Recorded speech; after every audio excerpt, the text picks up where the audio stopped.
Welcome to In the Know by Diann Schindler. This is Diann Schindler speaking. I'm the host of In the Know, the podcast show. I'm an author, a presenter, a solo nomad, a travel blogger, and a photographer. So this podcast show includes writing tips, travel tips, and my views of life from savvy and thoughtful to quirky and humorous. I hope you enjoy the show.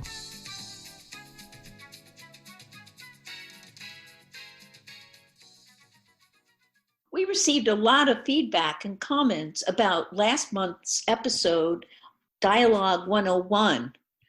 In that, we used excerpts from Mark Twain's Buck Fanshaw's Funeral and John Steinbeck of Mice and Men. This is one of the comments that we received, which is a great pun on our podcast. John clicked off the podcast, then turned to Laura. The girls done a good job of talking about dialogue this time. They're not girls. They're women writers. Hell if they aren't. They're chick writers. You're full of crap, John. You think John Steinbeck's of Mice and Men is a chick book? Well, maybe not Steinbeck. Anyway, they kept my attention. You think I ought to try writing dialogue? There's no way you could write dialogue to make a subtle point. Maybe you're right. But those chicks done a good job.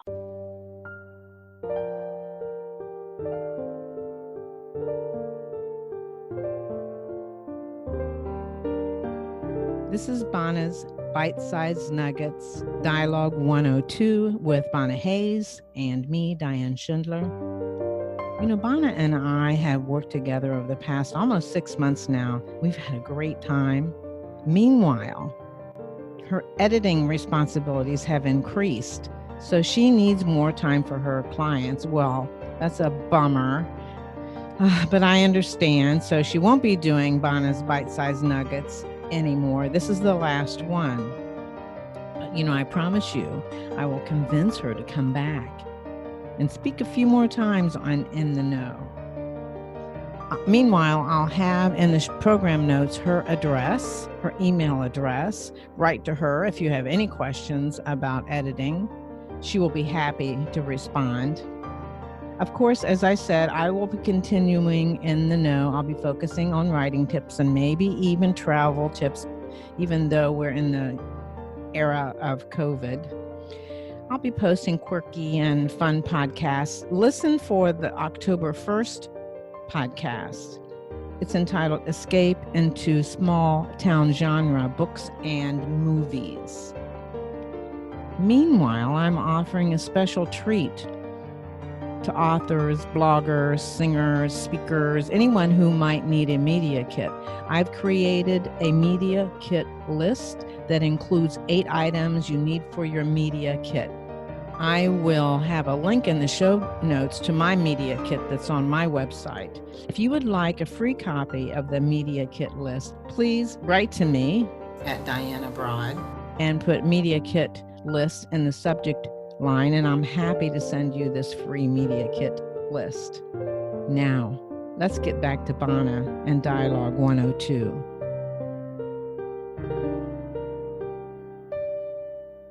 Welcome to Dialogue 102 and Bona's Bite-Sized Nuggets. Start first by telling you quickly what we did last month on the topic of Dialogue 101. We discussed the 3 purposes of dialogue.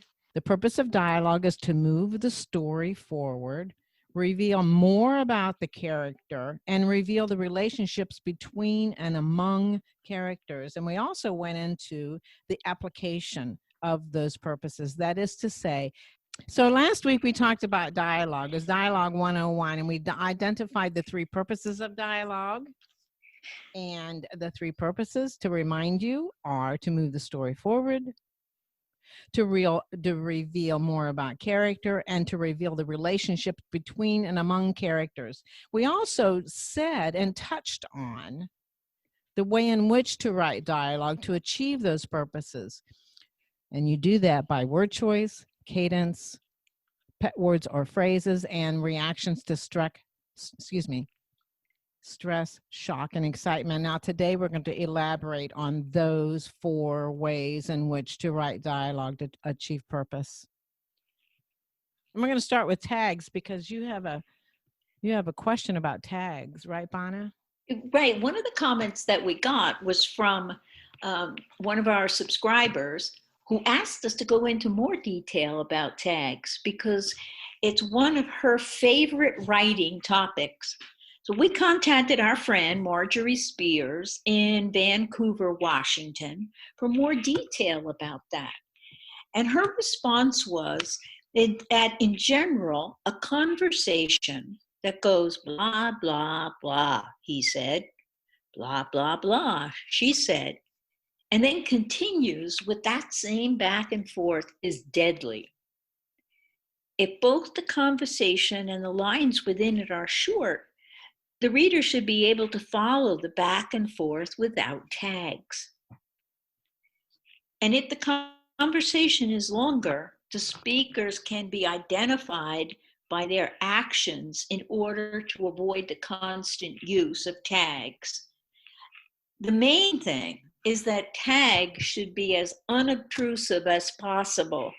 And so some of the ones that we want to avoid, Diann, are, so we really want to avoid saying, he exclaimed, she opined, he moaned. So that's right. And the purposes of tags, I mean, if you think about the word tag, what tag does when you're writing, it tags the speaker. It's like, okay, let's play tag, you're it. So the tag identifies the speaker. And what I'm hearing you say, Bona, is that we want to avoid most everything except said, because readers, after a time, don't even see he said or she said. They might see the he or she, but not the said.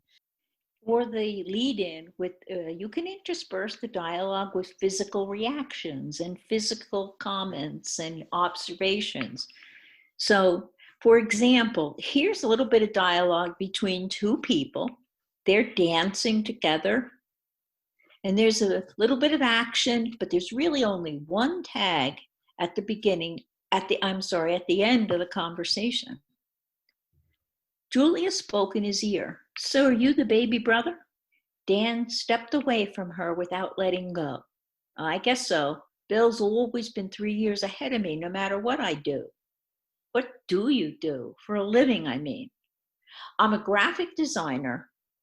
I don't put on a suit and tie in the morning. I just roll out of bed and start drawing. Dan had a quick vision of Julia in his bed and how hard it would be to roll out with her there. What do? I'm a nurse in the recovery room at Swedish Hospital.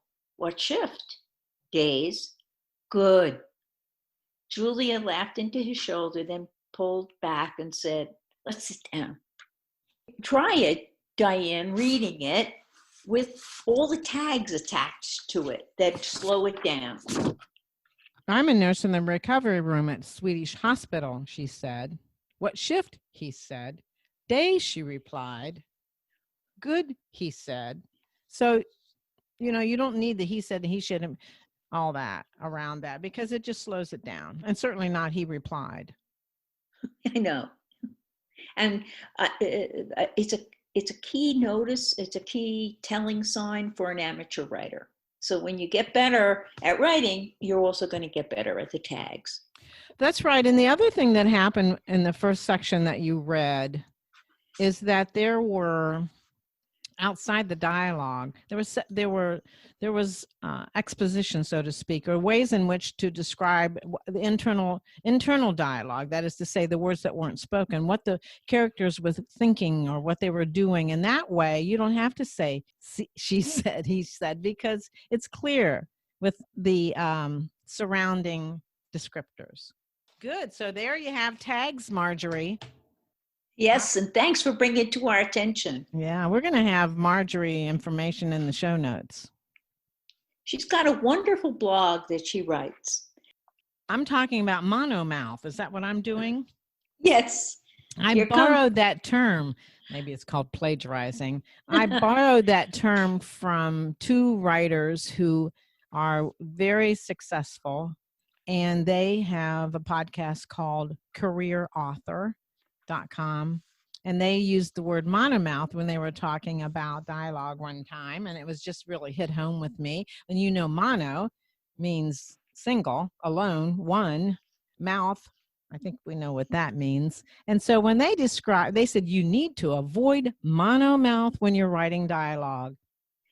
Now, what could that mean? That means that making sure that the dialogue doesn't sound like the same person, that the dialogue fits every character. So you have one style of dialogue for everyone, and that's what we want to avoid.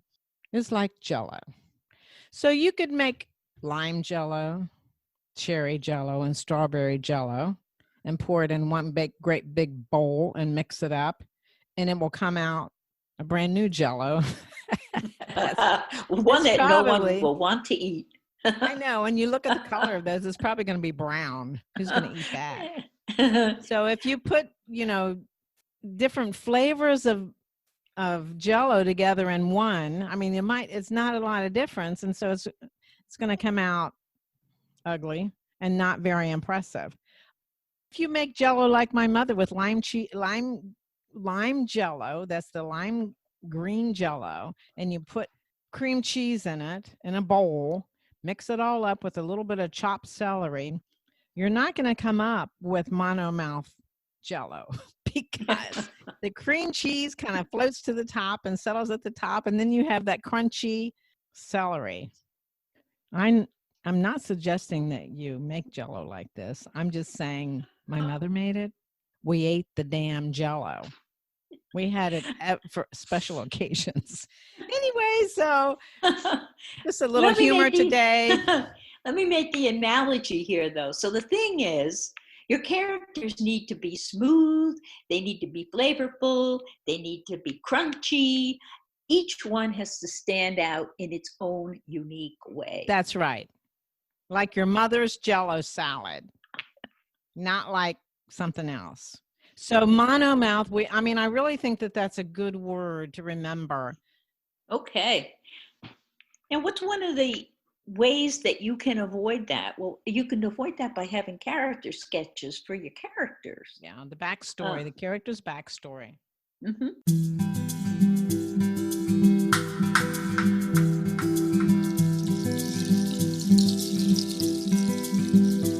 Let's talk about word choice.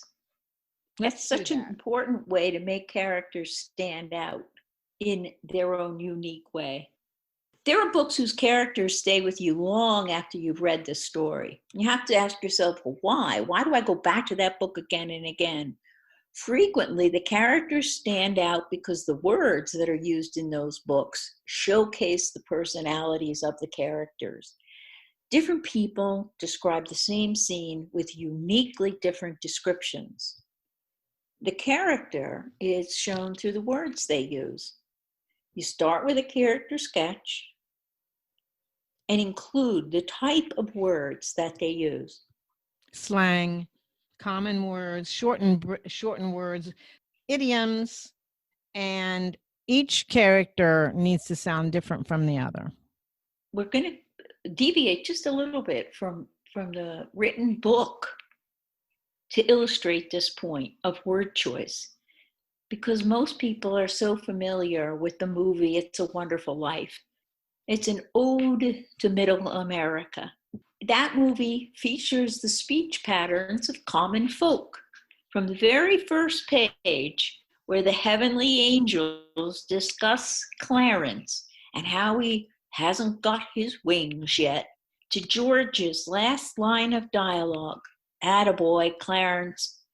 The script uses a full range of idioms, slang, and contractions.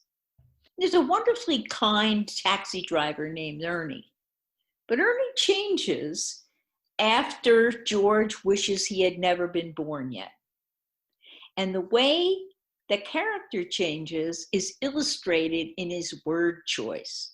So Ernie, before he's before George is granted his wish, as you say, he's kind, sweet, and lovable. And now George, re-enters this quote reality where he's never been born. I ain't never seen you before in my life. Well, this house ain't been lived on for 20 years. So he uses ain't, and that's the first time in the story, in the novel, in the short story, in the film that he's used the word ain't. And that's because they're in this hard-bitten, mean-spirited Pottersville. The word choice of ain't reinforces the dichotomy of the hard-bitten, mean-spirited Pottersville, where George never existed in this part of the story. And that's in direct contrast to the lovely homespun Bedford Falls, where George actually did exist. Yeah, so we want to look at dialogue being not only about what your characters say, but how they say it. Using elements like idioms, slang, contractions can help distinguish characters, add color to the story, and make it more real, giving it a real sense of verisimilitude. Yeah, nice word. Nice word choice. When I'm reading.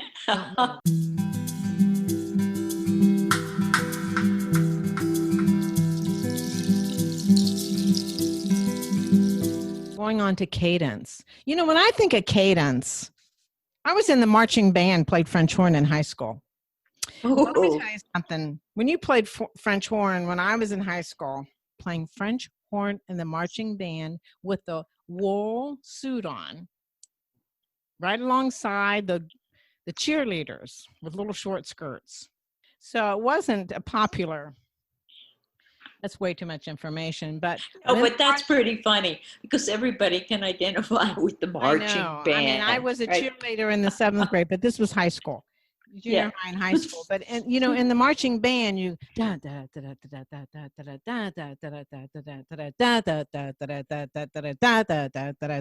that you would march to that cadence.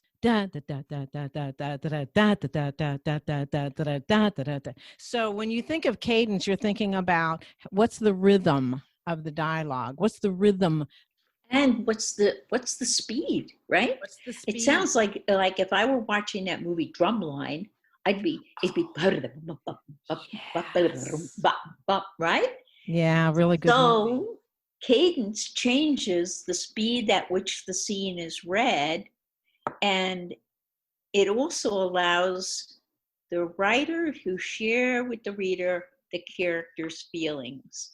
We have a great scene to share with you that illustrates cadence, and it's from a paranormal book by Cressley Cole called The Kiss of a Demon King. Wolfie, is it? And what do you know about my turning? I asked around when I figured out I was your mate. He stood, crossing to her. Well, let's hear it. Basically, you'll lose your mind, turning animalistic, hunting me down until you claim me repeatedly, biting my neck and marking me as your possession. Nothing will stop you. No cage can hold you. Did I miss anything? Aye, Lucia. His gaze raked over her, and his voice deepened. The fact that you're going to like it. So let's look at that dialogue. He says, I, Lucia. Well, there's word choice, and it does also tell, we already know that they're from Ireland or Scotland or England. So it's I, Lucia. Different name, different word choice. And let's go back to what Lucia says. Basically, you'll lose your mind, turning animalistic, hunting me down into. So there's a string of actions. And it's going, right? And the other part, now, if we go to the second line of the first dialogue that I read, when Lucia's talking and she says, Wolfie, is it? And what do you know about my turning? I asked around when I figured out I was your mate. So in the written word, you don't see it, but there's an ellipsis. There's 3 dots. So there's a break between I was your mate. And so that's another example of cadence. So there was a pause, and that means something. The other thing we should talk about here is I think the very last thing that Wolfie says when he says, "I, Lucia," then there's a descriptor. There's the dialogue, "I, Lucia." Then there's the descriptor. His gaze raked over her and his voice deepened. The fact that you're going to like it. So what I wanted to say about that, as the writer, you can make a pause in between "I, Lucia" and his second thought by having a descriptor. And you know how, so for me, it's been difficult sometimes to figure out how to create a pause. And so I'm just saying to you, we have that dialogue. The way in which to create a pause sometimes is have a descriptor between in the area that you want to pause. So you don't have to describe a pause, but rather the reader senses a pause. Exactly. And it changes the cadence, the rhythm of the speech between the two characters. And because you've added the descriptor, you've also added a insight into his character. His voice deepened.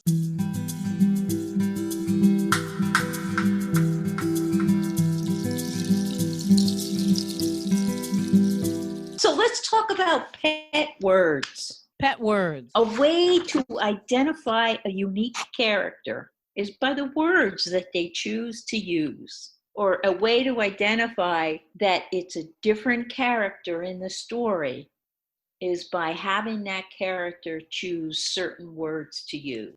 A good example is from Twice in a Blue Moon by Laura Drake. And the character says, "What do you mean, nothing? You're looking at me like I'm a mouse turd on toast." You're looking at me like I'm a mouse turd on toast. Well, it's my favorite dialogue that we've talked about so far. You have to use that. You can't let me say that. I can't use it because it's plagiarism, but so who's going to, talk about a pet. I'm sure this fellow who spoke, that probably is one of his pet phrases. It's certainly a different kind of phrase. Most characters aren't going to use those words. And so there's a perfect example of a character demonstrating not only different word choice, but reflection of how he thinks and how he behaves with this character that he's speaking to. What's that funny look on your face? Oh, I'm just laughing at the mouse turd on toast. There were characters that I used to write. No, I didn't write about them, but now I think I'm going to have to write about them. Yes, I think you should. They would talk that way, Yeah. You're looking at me like I'm a mouse turd on toast. I know. Oh my gosh. Talk about vivid. Talk about showing rather than telling. That certainly shows us you have a visceral response to it. I do. I'm thinking, and I see those little dots on the toast, the mouse turds. They're teeny light. Never mind. Okay. Never mind. Moving right along. So moving right along.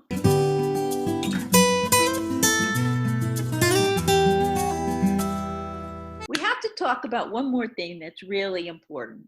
And that is how different characters' reaction to stress and shock and excitement can distinguish between them and also their relationship. I have pulled again from Shawshank Redemption by Stephen King. You may remember Shawshank Redemption. It's a novella. The novella is called Different Seasons, but I'm sure you've seen the movie, and in the movie the main character is Andy. He's been falsely accused of killing his wife. That's right. He's a banker. He's smart, and he's been falsely accused. And so this scene I pulled out from page 38 in the novella. Let me set it up for you. Here we have a scene where Andy is confronted by 3 guards at the Shawshank prison. His name, the one that we're really going to pay attention to, is named Hadley. So these 3 guards are just about ready. There's been a conflicting discussion because Hadley has to pay money to the IRS and he doesn't want to pay money to the IRS. And Andy says, well, I can tell you how you can avoid that. So there's this sort of a conversation that ensues, but where we enter is the three guards are about ready to throw Andy over the side of the railing, and suddenly one of the characters pulls a gun on Andy, and they keep moving him like they're going to put him over the side. And Andy says to Hadley, if you've got your thumb on your wife, Mr. Hadley, there's no reason why you shouldn't have every cent of that money. You can give it to her. Final score, Mr. Byron Hadley, 35,000. Uncle Sam, zip. Well, now those three characters, they're still pushing him, getting ready to push Andy over the side. And Hadley says, hold on a second. What do you mean, boy? I mean, if you've got your thumb on your wife, you can give it to her. You can give that money to her. You better start making some sense, boy, or you're going over. The IRS allows you a one-time only gift to your spouse, Andy said, and it's good up to $60,000. So now Hadley says, nah, that ain't right. He said, tax-free? Andy says, tax-free. The IRS can't touch 1 cent. How would you know a thing like that? The other guard says, he used to be a banker, Byron. Suppose he might. And then Hadley says, shut your head, Trout. So I hope what you're getting out of that is, imagine the scene. Andy is getting ready. They're getting ready to throw him over the side. One of the guards has a gun pointed at him. And Andy has these lovely, long sentences that seem to be calm. When I read it, there are no italicized words. There's no exclamation points. There's no capitalized words in Andy's dialogue. And then yet the other characters, the guards, they seem to be, first of all, they're threatening, but they also seem to be shocked at what Andy is saying. So you learn about Andy's character. He is not, or he chooses not to demonstrate that he's nervous about being thrown over the side or with a gun facing him. So we learn a lot about the character. There's clear difference between how Andy responds to what should be shock and awe and how the guards respond to knowing this great information that he can give money to his wife and not any to the IRS. And they don't believe him. And they're saying that, shut your mouth, Trout. So he says, shut your mouth, Trout. I mean, that's a good threatening sentence, good choice of words. And there it demonstrates, as we said, the difference, how characters respond in their dialogue to shock, awe, threat. So have we provided all the examples for today? I think we have. I think we've touched on just about everything that everybody might want to hear in one shot. We talked about word choice, cadence, and using dialogue to show stress, excitement, and shock. And pet words and phrases. We hooked up from some of that. Now maybe you knew all this the whole time, but I hope that our descriptors help you see it more clearly, not only as readers, but as you write your novel. Do you have some bite-sized nuggets for us, Bona? I do. I think that I would suggest to folks, listen to the conversations around you and try writing your dialogue that way. The way dialogue is often written is not illustrative of the real kind conversations that go on around us. Use slang, idioms, and contractions to make your dialogue more realistic. Read screenplays. There's many of them that are fun to read, and they're known for brilliant dialogue. Last but not least, remember the line Jell-O, avoid monomouth. Make your characters unique. Let me tell you what's on my nightstand. I have Laura Kay, New York Times bestseller, Hard as It Gets. It's a romance novel, and I'm reading this, and it's really chock full of good stuff. I'll have a link in the show notes so that you can access this novel. And what's on your nightstand? It's Anne Lamott, Bird by Bird. It's old but a good book.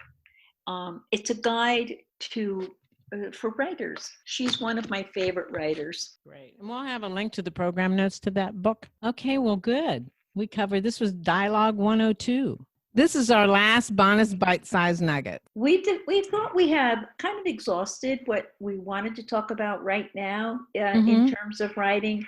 Diann is coming out with a new book, which is going to be very exciting. And we want you to remember to listen to Diann Abroad. And in November, we're going to be featuring JJ Clark. She's going to be coming on and talk about writing her 2 books. And by then, the 3rd one should be released with a target date of October 15th. So that's good. It's been wonderful, Bona. I've had so much fun with you. I've learned a lot from you. I know you have a lot on your plate, and you have a lot of clients, and you're selling your house, and so it's a good time to kind of go on hiatus. And as you said, I'm finishing this. My book, Claim Denied, is off to beta readers. So scary. So I should be getting that information back in a week and a half, and then I'll have to bear down again and start making changes. Meanwhile, I'm developing a marketing plan by updating my website and Instagram and Facebook and all that stuff. And I've hired someone to do a book cover, so I should have that in a little bit too. So I'm excited. That's very exciting. Just putting that book in the hands of the beta readers is huge. I know. You're going forward with it. Let me tell you this, if I may. The blurb that is going on the back cover for Claim Denied. Feisty and outspoken Anita Evelyn Hart and her fiance, the charming and wealthy activist Andrei Orlov Stefan, left Minnesota to launch a new life abroad. Their plan, he'd work for the State Department and she'd teach English. Together, they'd make a difference in people's lives throughout the world, one country at a time, starting in Pristina, Kosovo. Within days of their arrival in Pristina, her world crashed. Anita learned someone killed Andy, a single gunshot to the back of the head. She refused to believe it until an ominous stranger banged on her door, and she learned undeniable facts. Andy was dead, and she was prey. Anita knew one person in all of Kosovo, Andy's friend, Gray Valentin. She loathed the rotund and awkward know-it-all. He was her only hope of untangling this traumatic murder mystery. Why would anyone want to kill her beloved Andy? How was it that she became the hunted one? Can she decode the clues in time? And finally, will she survive? Great. And I will add that you spent a lot of time in Kosovo. Yes, so I lived in Kosovo I was there 15 months working for the American University of Kosovo. I was a writing consultant for the executive team of that university. And I also taught writing to native Albanian speakers who spoke English, but they had trouble writing English. And so really that was the inspiration for this thriller novel. Thank you so much. And we're going to keep up. I appreciate the work that you've done for Bona's Bite-Sized Nuggets, and we will talk again. All right. Thanks, Diann. Thank you so much for listening to In the Know. If you would like to support the show, you can do so by subscribing and sharing it with your family and friends. You can like this episode, leave a comment, and even add a rating. Your support is very important to the success of In the Know. Thank you for listening, and see you next time.